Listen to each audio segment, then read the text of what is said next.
Well, this evening's presentation is the Constitution and the Rule of Law, and it will be presented by Peter Olney. Superficially, most people think that this topic would start and stop with the thrust by local councils to gain acceptance under the Commonwealth Constitution as a third tier of government. We know that local councils and their representative bodies, the MAV and LGA, do have a vested interest in gaining government status, which may or may not be to the benefit of sovereign people of Australia. And everybody looked at me blankly and said, what the hell is a sovereign person of Australia? It's all of us. Okay.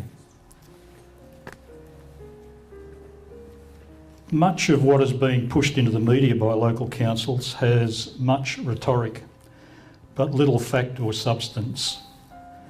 And like many here present this evening, I have an old-fashioned habit of wanting to look at the evidence before I reach a conclusion.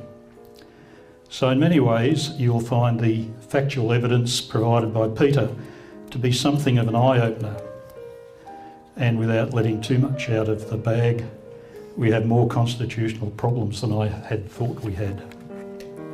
Peter has owned his own business as a professional building consultant and contractor for about 30 years.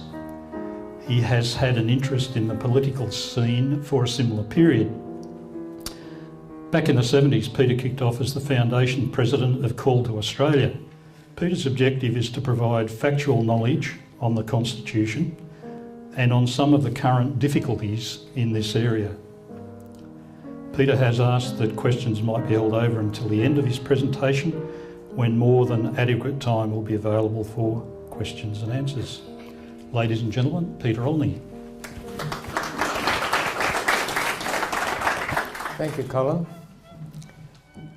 When we were here 2 years ago with a presentation, which was the first one I did on this constitutional area, we covered some interesting ground, and in just a moment I'll just briefly touch some of that.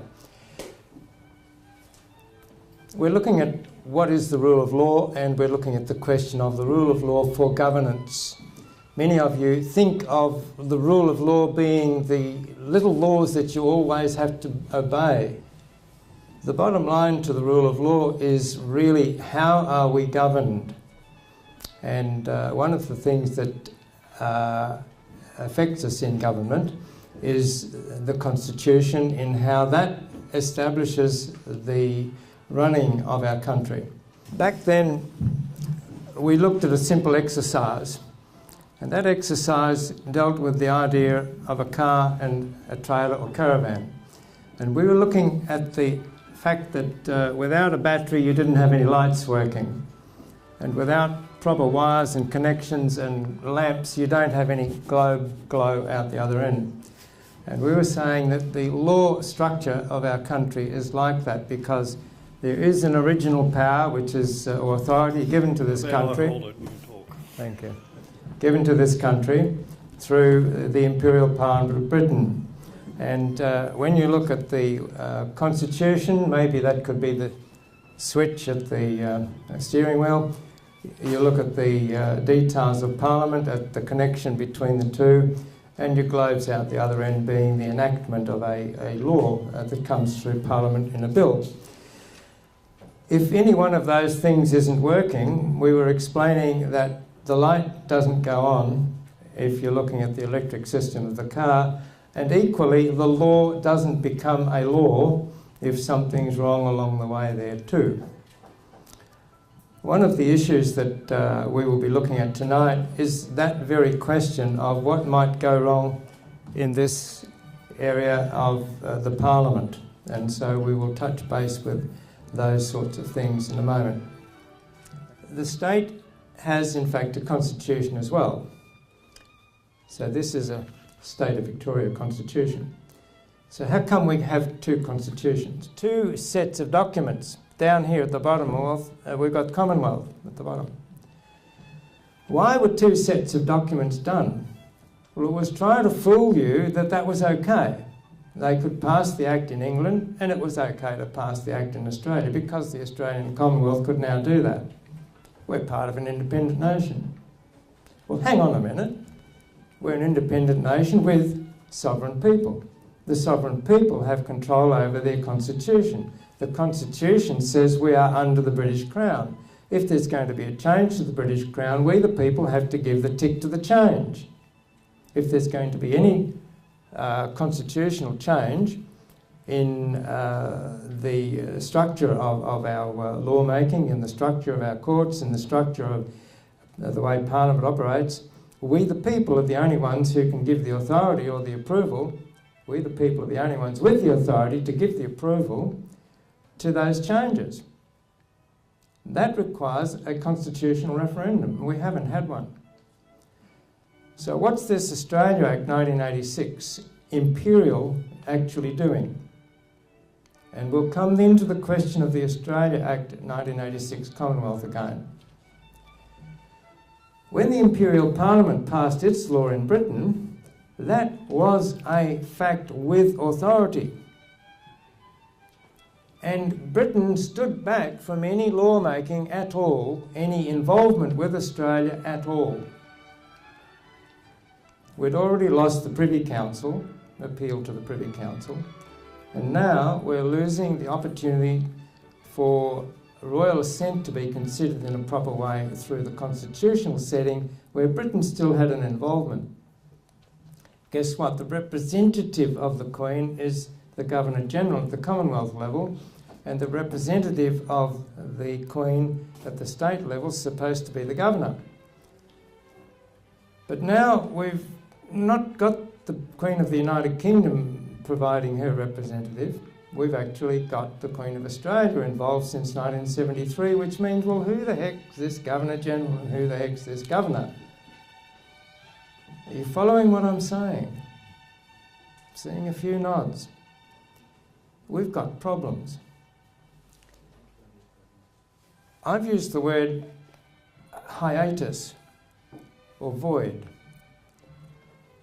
If I have 3 chairs in front of me here, and the 3 chairs were occupied, so I'm not dealing with anyone personally here, and one of the chairs was taken away, and those 3 chairs represented something of our governance, and all of a sudden one of the chairs is taken away. It's left for the 2 chairs to struggle with, but put another way, because the 3rd chair's taken away, there is now no authority. I reflected on the idea of the 1986 Commonwealth Act trying to bring into play the fact that they were to bring constitutional arrangements affecting the Commonwealth and states into conformity with our status as a sovereign, independent and federal nation. So what should have been done? Well, there should have been a recognition of the constitutional hiatus with the United Kingdom Crown standing aside, and that needed fixing then. To rely upon agreement with the state parliaments to alter those constitutional settings was not a lawful method. It required the constitutional referendum. Over the years we've had a number of referendums, and that's a couple of pages recording the referendums that we've had, some of which were approved. In 1988 we had a referendum which dealt with the idea of we the people expressing our view as to whether or not we wanted a 3rd tier of government. Do many of you remember that? Some do. What was the answer? 66.69% in the state of Victoria said no. That's and right. in 89, Joan Kerner made the Local Government Act 89 into fruition. That's right. So what our gentleman's saying is 2/3 of the people said no, we don't want it, and the states also voted no. So that referendum got the thumbs down. That means that constitutionally you've got the federal and the state levels of parliament still, but all of a sudden the question comes around, how can another level of government exist in the Constitution of Victoria? Well, basically, we the people said no, it shouldn't exist there any longer. And this section, Part 2A, in the local, called local government in the Constitution under Section 74A, refers to the idea of there being the continuance of a system of local government, and that's now been altered. Local government is a distinct and essential tier of government consisting of democratically elected councillors. You see, how can you have government as a third tier when in fact we the people have said no, we don't want a third tier? How can you have government under the Westminster system of government, which requires three foundational principles to be operating for it to be starting to look like government, and those things are the power or authority in Parliament to pass bills or laws to tax the people. The next thing is the money drawn in from the taxation is placed in a central revenue fund, a central revenue fund. And the third thing is that the government then pass bills to make laws telling Treasury how to spend the money and where to spend it and when to spend it. Can you tell me whether any of those three things exist in a local council? They don't. So it's a misnomer to actually refer to municipal councils as a local government. You understand what I'm saying? Okay. Now, we'll move a little further. And our gentleman friend was explaining that the laws weren't passed, the idea of establishing a third tier wasn't passed, and that in 1989 state laws established the Local Government Act with more detail in council's operations in defiance of the constitutional rule of law for our governance. In 1989, the Local Government Act was passed, and I'm suggesting it has no lawful royal assent, it has no respect for the 1988 constitutional referendum, and it has no respect for the Westminster system of government, so it fails in law. And this enactment has no head of power to make another level of government. They're serious problems. Now, we'll move to the year 2000 and look at the separation of powers as another constitutional issue. I'm flicking through constitutional concerns, coming from the original, well, this is how Parliament exists, this is how it should be working, this is where we have come to through a series of serious errors in parliamentary action and law. So here we are in the year 2000, the separation of powers. If I were to dig the annotated constitution, I could turn to the exact page in the judicature, and it deals with the executive, the judiciary and the parliament. And so these three areas of power exist under our constitution.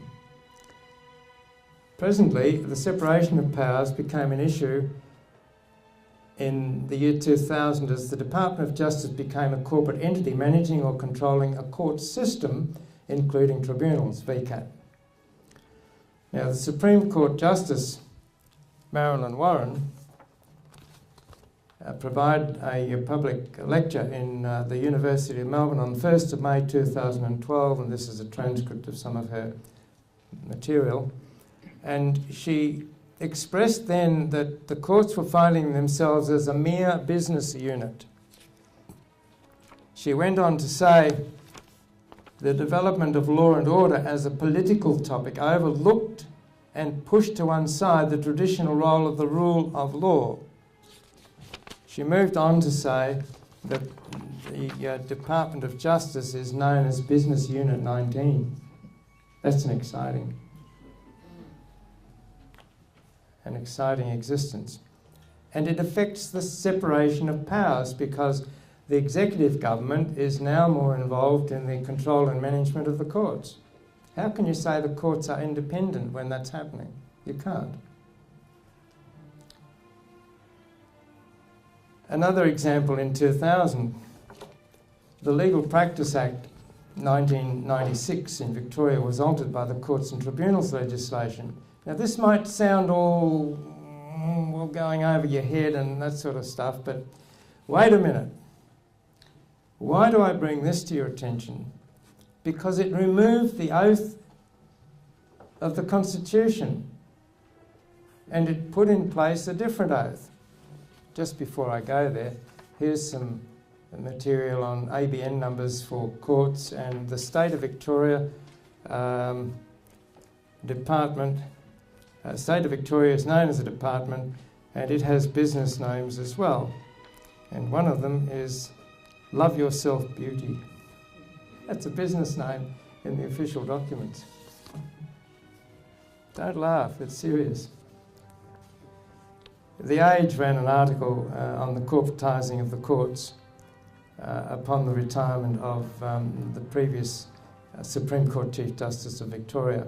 And he was concerned equally as Marilyn Warren is on the question of the department operating as a business unit and there being no separation of powers anymore. So on to this particular point here.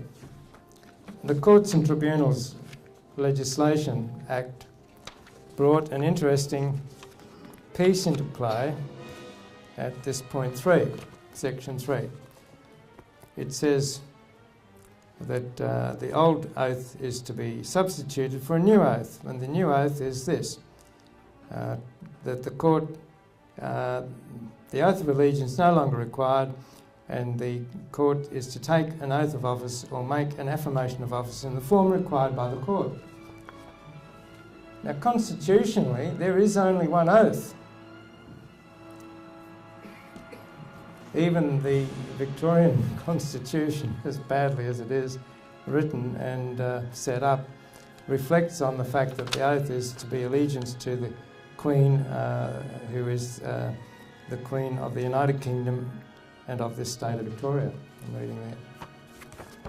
So how can a constitutional oath be removed by a state statute without you, the people, being involved with a referendum to identify that that's the direction the government wanted to go, and you give it a tick or not?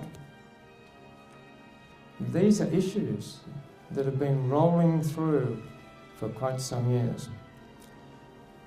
The bottom line is there is no... all of this means here that no court, prosecutor or lawyer who provides a different allegiance without the allegiance to the constitutional Queen is actually a properly functioning person, operative, whatever word you want to give them. And the question then is, how does the court standing go when people are providing oaths of service which are not constitutional oaths? Interesting questions. I'm suggesting that the rule of law for governance has broken down and it is affecting justice. I'm wishing to move to some thoughts about how to fix this.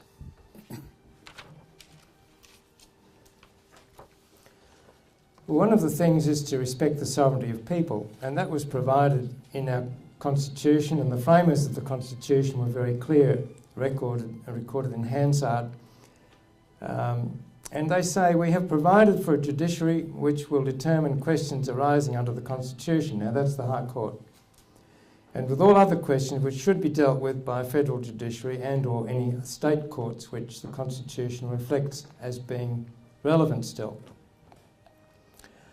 And it moves on to say, we've provided first that the Constitution shall be free. We are a free people. It shall retain a freedom which is a free country.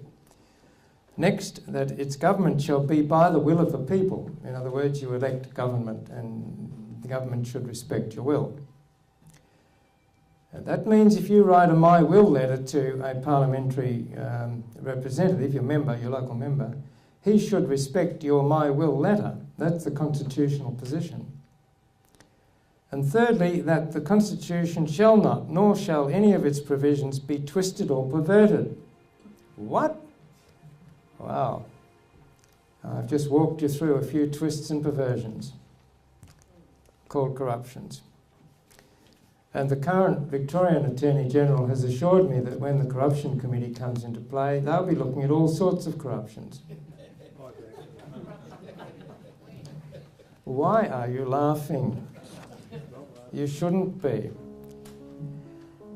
Okay, we need to respect our sovereignty as a people. We need to re-establish the rule of law, reworking the Constitution by convention debates and a referendum, or referendums as plural, because we need to come to a new place. We need to hold to a separation of powers. And here's an interesting one. How many are familiar with the Eureka Stockade bang bang back in 1854? Some people here wouldn't. I'll just briefly give it to you. In the place called Ballarat, there was a whole uprising in 1854 because the then miners were having serious trouble with the price the government was placing for their monthly fee to be able to dig in the ground. Government was extracting a fee from all the miners. Now at that time I believe it was 10 shillings a month. Now that was a lot of money and a lot of miners couldn't afford to pay that. So that meant they were in trouble, and it also meant that there was a foment or a riotous condition developing, which came to a head when they did a stockade with all the timbers around and guns, and there was a fight early one morning between the Redcoats, the British Army, and the Australian multicultural citizens who lived in Ballarat at the time trying to dig for their gold. And some soldiers lost their lives, some people lost their lives. And I'm coming to the point that at least 6 of the rioters were brought to Melbourne to be charged in the Supreme, well, they were charged and taken to the Supreme Court to be tried. And there were juries in each of the trials. Now, there's a law in the land that said you've got to pay your 10 shillings tax each month if you want to mine. Yes. And there's a law in the land to say you can't riot. You can't be a bad boy. Yes. And these guys are before the tribunal, or before the Supreme Court, and the jury of 12 are listening to the case and ask them to make a decision and verdict. Not guilty, Your Honour. What? Not guilty, Your Honour. So what they were doing was judging the law requiring the 10 shilling fee, and they were judging the act. They said the law was excessive and wrong, therefore the act wasn't wrong. Now that's one of the early, if you like, democracy positions that Australia took, where the people of the country stood up against the powerful authority that was Britain at the time.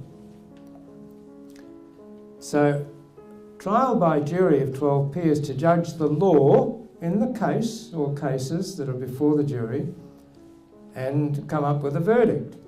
So if the law is too onerous or in fact unconstitutional or something's wrong with the statute law, then the jury is entitled to come up with a verdict. And it only requires 1 or 2 jury people to say, no, we haven't got a majority verdict, so therefore there's not guilty. And so this is a safety net for us as people living in a country which is giving a government a rule for every 4 years, because effectively that's what they're doing. They go and control things for 4 years. If you like what they've done, you might re-elect them. If you don't, you kick them out and you bring another lot in.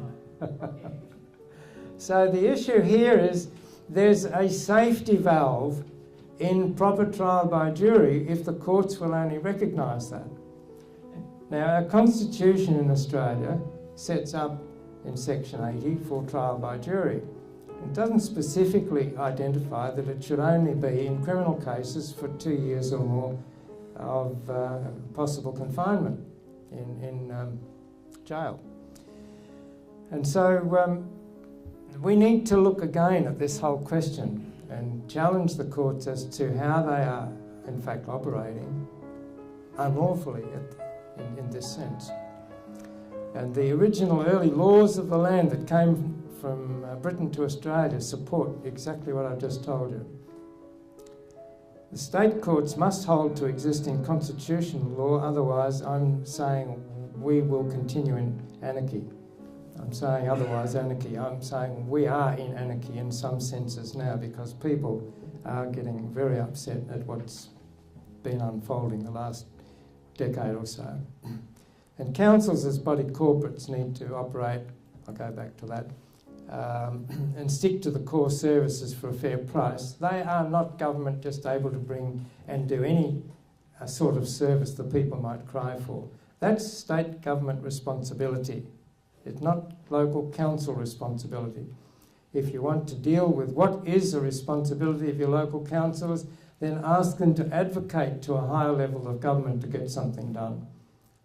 So the core services, you're looking at rubbish, roads, drainage, street trees, lighting, parks and gardens, maybe a library and a couple of other things, community, civic buildings and that sort of thing. So we've got to be looking at another aspect, and that is to declare a statute to be invalid. How can I declare a statute, a particular law in a government document is invalid? So if I look at the Local Government Act and actually identify one or other area in that I see to be unlawful because it's a statute that's improperly operating, it's not a constitutionally correct position, I am calling the statute as an invalid statute. I can do that and I can go to court and argue on that. But in the 1942 Uniform Tax case, it was said that if it is beyond power, it is invalid ab initio. Now, some of you might know what that means, but I've helped you. It means from the beginning. So as soon as the statute comes into play, that's the beginning of it. It's unlawful from the beginning. And so we have a right as sovereign people to work out whether or not we believe a particular statute to be lawful. And we need to be able to exercise in our right if we're taken to court to explain why. And that's why I've got a series of documents that I work with. Courts must respect the call made by the sovereign people to what is clearly unlawful in a statute. Democracy needs to be respected as the rule by the people, which means there is more to the issue than a vote every 4 years. On one hand, it is in the hands of all political people to make right what has been done wrong over the years, to correct corruption and to bring back the rule of law for our governance. Political parties are responsible to do so in the public interest, but will they, as I see them mostly acting in self-serving manner? We have a problem there.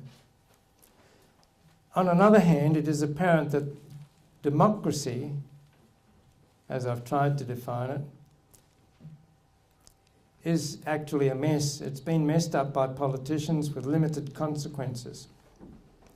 Election of government each 4 years is not enough to control an erring government.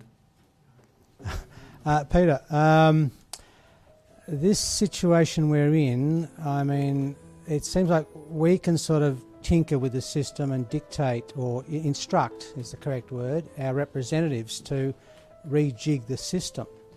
But I wonder if we're not perhaps in a situation somewhat akin to the Roman culture some 2,000 years ago, where you had a lot of you had rule of law, and but you had an element of corruption, and the Christian church at that time provided judges. So instead of go through being mauled by the system, you could instead defer to a person who had gained the respect of the people and would volunteer appropriate rulings in a similar sense to when the Church of England had gone a bit rotten and the Presbyterians started having church out in the fields and dealing with real issues of life, and to the point where the status quo, the Anglican Church had to join them or get left behind.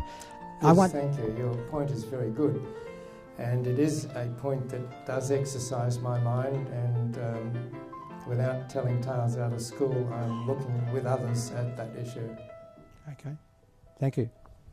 As a former Casey councillor, who's one of the very few councillors at the Casey Council, or of any council in Victoria, or of the 79, are going to try to take me to court for trespass, resisting Question, arrest, please, and Paul. so forth, which is, I've done nothing wrong, and I'll go to prison for it if I have to, no problems. The scenario is, I'd like to ask a question to the people here, the constituents.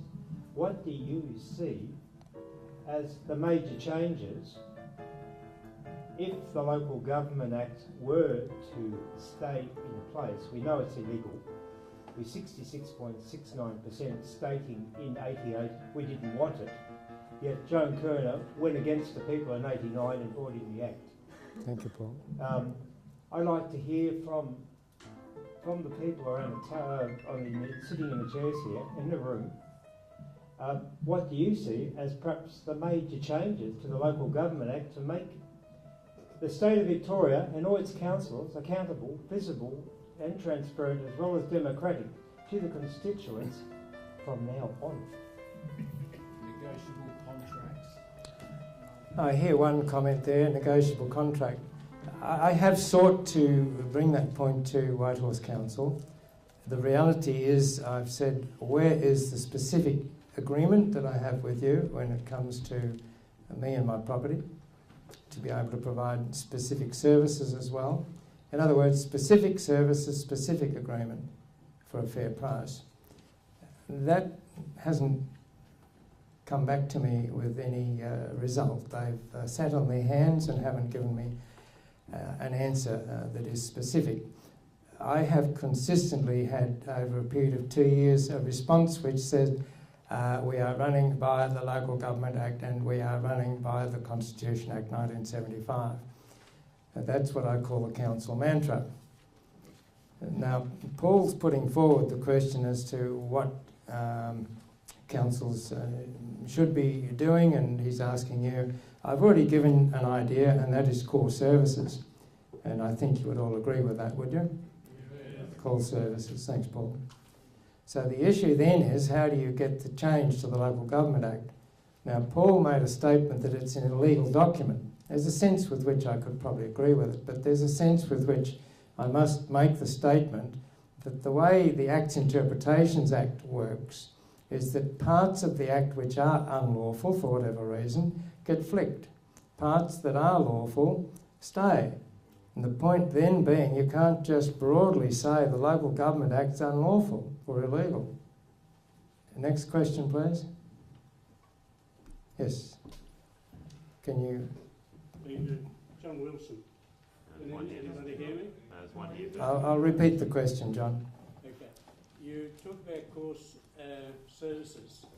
Now, if my thinking is correct, the taxes that are imposed by the Commonwealth form part of the services through the funding they give to the state local government department to deliver for the community services. So my question is, what core services are already paid and what may then be negotiated? Good question. What core services should we be looking at as individuals, and what then should be paid for by the government? Is that another way of putting it? Okay. The committee that I'm on in Ratepayers Victoria examined the question put to you as a public for submissions on differential rates. Anybody familiar with that? Is a recent thing? Okay. We made a submission, and part of the submission identified that there are two components here. One is a private component, the other is a public component. The private component, now I'll take you back to the origins of local government or municipal councils in this state. It was when the Victorian Parliament realised that there was wisdom in putting together some enactment which helped to hold together the cooperation between certain property owners along the road leading to the central Victoria market. Guess what? There were fruit growers, vegetable growers. There were people out there in the sticks providing services to the city, the growing Melbourne. And to get their goods to the market, they had to have a road to travel on and some little bridges to go over. And the very first things that were done by municipal councils were to provide those roads. Each property owner was charged according to his property length. And that continued through in the 1950s when I was a young man. My father was involved in house construction, and the roads then in Glen Waverley were metal, just a graded road with metal on it. And when the council came along to develop the road into a bitumen strip, curbs, channels, footpaths, each property was charged its proportion depending on the size of the property frontage or a corner allotment. And they were the means by which council operated when it came to providing a private service. So rubbish collection is a sort of a private service because you want your bin picked up, you're able to work out with council what's a fair price for that, and you're happy to pay for it. That's a specific service. And then when you look at some other services which become public, for example, maternal health, it's a public service, should be fully supported by the state for funding. Health and community care is another state issue that should be fully funded as a public service. And so you're starting to differentiate here between what the people in the locality all need: road repairs, street lighting, parks and gardens and street trees, drainage, those sorts of essential things that we all attach to our property one way or the other as a fair thing for the council to work out how much to charge each property owner. So they're the sorts of things I'm looking forward to. That can be done with computer systems, and it's not outside the realms of possibility. State government have the rest to have to take care of. Now, whether they do some of that work through the council still and fully fund the councils to do it, that's fine. Next question, please. First of all, thanks very much, Peter, for a very enlightening talk tonight. I noticed on the document sitting on our chairs a reference to the United Nations Agenda 21. You've also referenced a lot of the problems with the law as being some serious mistakes. My question is, how many of them are mistakes, and how many of them have been a long-term deliberate move to gradually undermine the people's power, working to some ulterior thing, and is it going to continue? Good question. I'm struggling with the answer. I have approached most recently our local Whitehorse Council, because I now found out that they have signed on to Agenda 21 10 years ago, thereabouts. And I find the attitude of the sustainability manager in Whitehorse Council is along the lines that if there is an economic value to working one or other sustainable agenda, then they're into it. If there's not, well, they're not. Now, that's a quick comment he's given, but maybe as Councillor Bennett gets to grips with this over the next 12 months or so, he might have a little more to add to that. Agenda 21 is really imposing on people through councils in ways which most people are upset about. It's Big Brother in a very big term. Just as a matter of interest, I've been supporting a friend over at Kilsyth, and he had council beating on his door. Fortunately, he's got a big dog and a big fence around his property. Council didn't come in. And they were trying to suggest that he should be fined for not permitting the council inspectors on his property. But wait for it. The accusation was, and that's all it was, an accusation was that he'd put an excessive amount of fill on his property. So we wrote back and we said, excuse me, but where's this excessive fill supposed to be? And who is it that's trying to suggest that there's excessive fill? Notwithstanding, the reality is I've lived on this property here for 10 years. You did town planning approval at the time the house was approved and built, and it all got passed. Nothing else has happened since. What are you guys on about?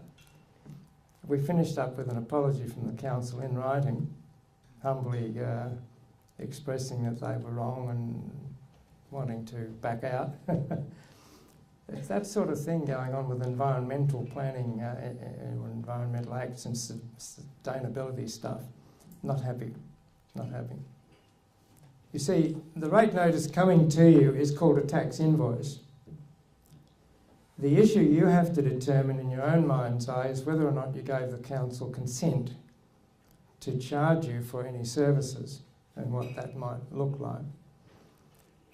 The point I make to you now is, at what point did council as a third party out there come to be involved in your property when you bought it in fee simple from the previous owner?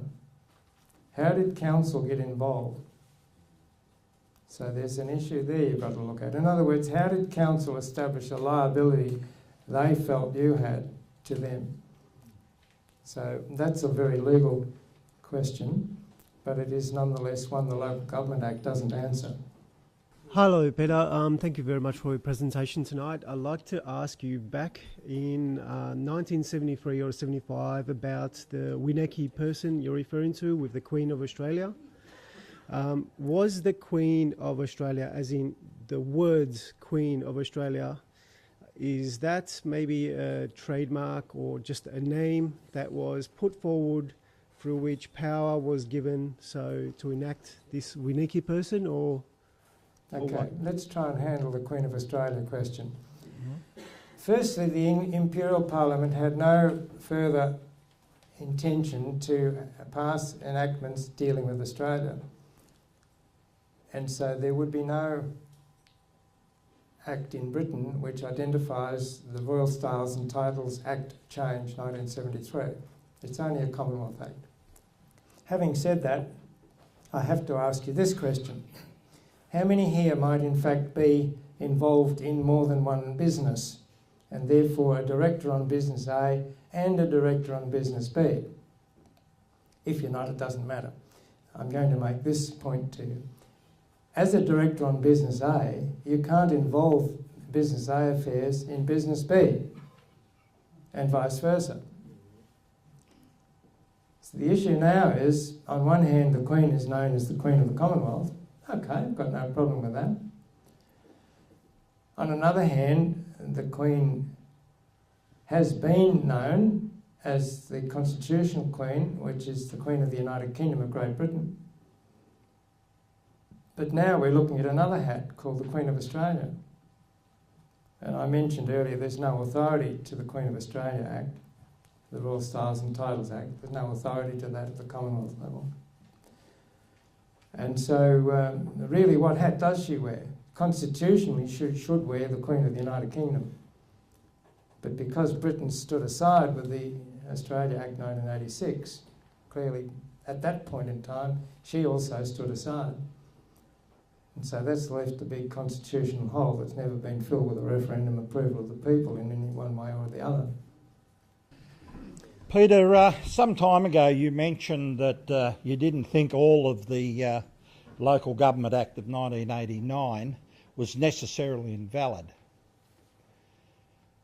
The Local Government Act of 1989 relies totally on Section 74 capital A Part 1. I would put to you and to anybody else that that was made outside the authority that the Parliament of Victoria had at that time. So I would say that that falls into that category of invalid ab initio from the beginning. I reckon that would almost put the Local Government Act of 1989, I realise there's prior ones, in a great deal of trouble in total. yes, you've got an interesting point. My thoughts are, well, if there's that part of the Act which the Act deals with more than just creating local government in the sense that we're now talking as a third tier of government.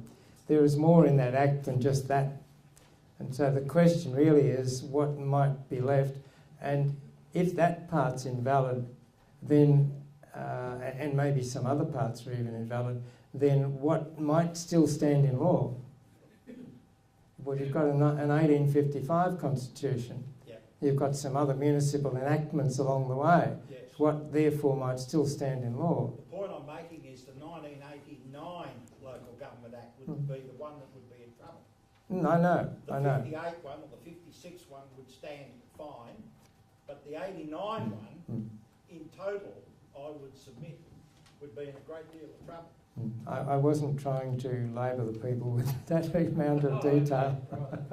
Sorry. But I think some of you may gauge what Kelvin's trying to say. The gentleman at the microphone over there. Yeah. Is there any option for criminal prosecution or charges of council, the heads of the council, because they've broken their oaths, etc., by implementing this sort of unenacted acts on the people? Okay, I'm not sure what oath they have in fact put in place at this point in time. I am aware that Whitehorse councillors were required under a code of conduct to make a certain oath.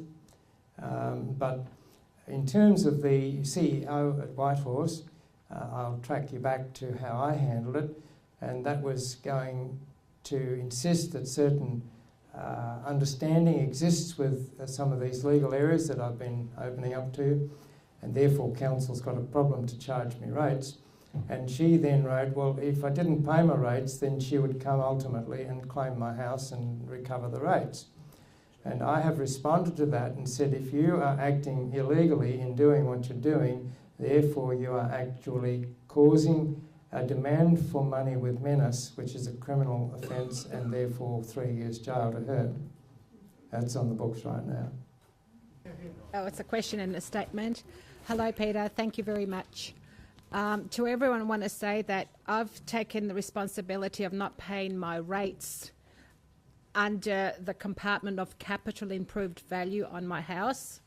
However, I am paying the waste and management collection. So I want to make you think, by you accepting your local council to charge a fee against capital improved value. Is this a question to me? Well, I'm just going to, yeah. Please. Oh, okay, yeah. Respect the question. All right, yeah, okay. Okay, so by us, okay, I'll do that. By us allowing the capital improved value aspect, that the council can charge a tax on your capital improved value, are we giving up our fee simple title rights? The question is whether or not that's a fair way of taxing, and if it is, whether the council can in fact engage with a form of taxation per se, raising public money for public purposes. My conclusion is no, the council haven't got that role, they haven't got that authority, so it doesn't matter how they try and busy themselves with some capital improve this or side value or whatever, it's still all a nullity. Yeah. And Peter, are you aware that they've actually destroyed the original title that I had on my house with the coat of arms with the unicorn and the lion, and the new title is a computerised copy with the Victoria coat of arms? I'm not sure that we're wanting to go there right now. Thanks, Mark.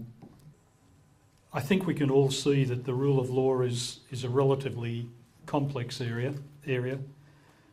But when broken down, as Peter has done, the state of corruption of our system of law becomes ever more apparent. Where are we up to? Pretty obviously, Peter is pushing the local council and forging towards a federal court or high court determination. That's one direction. The other direction is the referendum, which has been purported to for later this year in September with the federal election. But I'm not sure how many people might have picked up on an article by Philip Hudson, the national political editor for the Herald Sun. PM told to break promise on the 2nd of February. Julia Gillard is being urged by senior Labor figures to break another promise. How unusual, very predictable. And dump plans to hold a referendum about local government. The pledge to recognise local government in the Constitution was part of the Prime Minister's agreement with the Greens and independents to have their support to govern. It's also in the ALP platform. But some MPs believe it could become a distraction and chew up electioneering time. So much for the sovereign people of Australia. A parliamentary report last month recommended a referendum on local government should be held this year to fix Section 96, which Peter referred to, Section 96 of the Constitution, and legal uncertainty whether the federal government can provide funding to councils. And I guess that the committee called for the Attorney General's Department to release a draft of legislation by the end of January so public consultation could begin, but that hasn't happened. So whether there is a referendum or not, who knows? But I guess one of the things is that we really have to look very, very hard at what this referendum contains. If it's simply going to create local councils as a third tier of government, i.e. local government, we have to be very careful about what powers they obtain. If they obtain government powers, as we understand government powers, one of the three items that they will receive is the ability to create and charge via taxes. So not only will we be copying it from the federal government, state government, but also potentially local government. And that's a real worry because we've seen all the fiascos of late with funding arguments between federal and state. There's a saying that goes, if there are more than two people responsible for an outcome, no one is responsible. And we've seen that. We've seen education funding, health funding, NDIS, you name it, we've seen. It's their fault, Tim, what happens when you get three parties in the ring? God. Tim, no, it's him. No, it's always going to be someone else. So there's absolutely no guarantee that if we went down that path that local councils would end up with any more money. State government would say, you're getting it from the federal government. Cost shift, etc., etc. So we have to be very, very careful. So that's the two thrusts that are occurring at the moment.